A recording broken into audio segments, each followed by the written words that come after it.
Uh, there have been some questions on Topic 6, Section 4, Question 1, where it says one of the methods for estimating, now notice this is very much estimating the temperature at the center of the sun. It's based on the ideal gas equation and some other knowledge, where the other knowledge has to do with something about how many grams per mole the average molar mass would be of that material at the center of the sun, and some information about the density in grams per cubic centimeter, and some information about the tremendous pressure that exists there at the center of the sun. Now, there are two ways of doing this problem that occur to me, and so we want to go through both of those ways. Now, of course, they've given us this information that this is based on the ideal gas law. And so that's where we're going to start, is with the ideal gas law. So I've written down the ideal gas law, and we know we want to solve it for temperature. So I've rearranged the ideal gas law to solve for temperature. It gives us PV over NR. And then we're going to substitute in the things that we know. And then there are some things that are going to be a little less clear until we start looking at our units. So I know the pressure. Pressure is really big, 1.5 billion atmospheres. Big pressure. We know R, of course, 0.0821 liters times atmospheres divided by moles and divided by Kelvin. And then I know that I want to come out with my units in temperature, Kelvin. So this unit is the one that's going to have to remain, and it's going to have to be in the numerator when we're done with this problem. So let's look at the what we have to cancel out here at the moment to help us on our way to finding the right units, because I am confident if I can get the units to work out for any chemistry problem, I have to have the answer right as long as I've put in all the right numbers in the right places. So we see here that we have atmospheres in the numerator and atmospheres upstairs here in this unit in the denominator, and so those will cancel.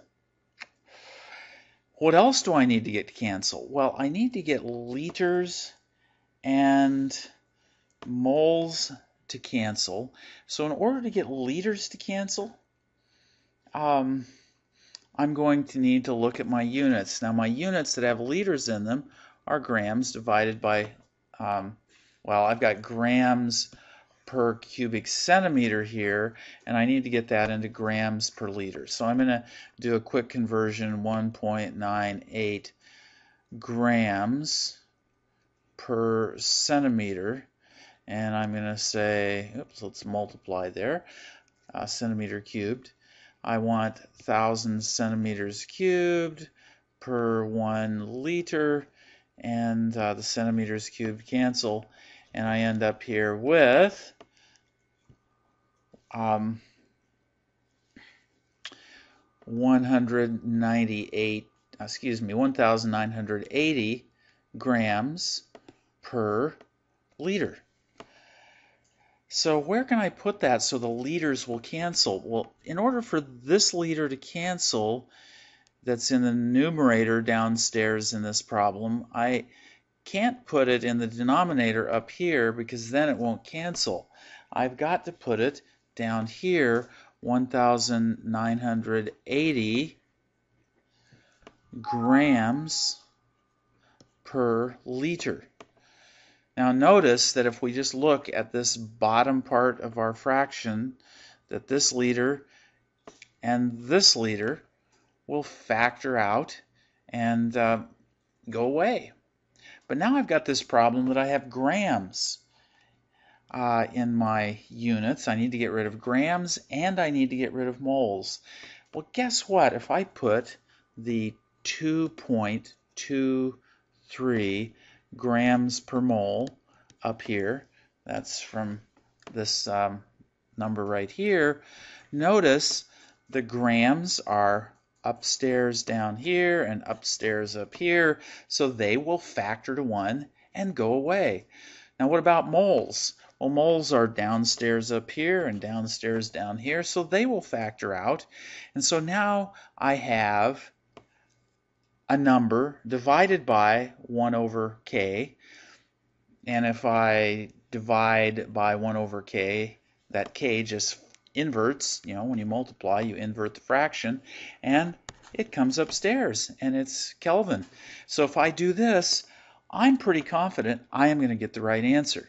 Now, you'll have different numbers when you work this problem, but when I did this problem, I got 2.15 times 10 to the 7 K, and if you convert that into Celsius, the significant digits are still the same, and if you put that into Calm, it will give you credit.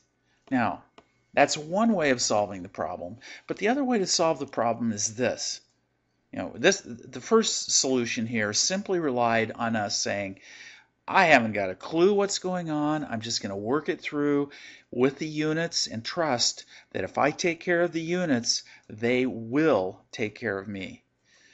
Now, let's go to the second way of looking at this problem. And the second way of looking at this problem is the equation that you've learned that relates the ideal gas equation and molar mass and density, where this M that we're looking at right here is the molar mass and D is the density. We know R and T and P. Now we want to rearrange this, of course, to solve for T, so that becomes T equals PM, pressure, times molar mass, divided by R and divided by D.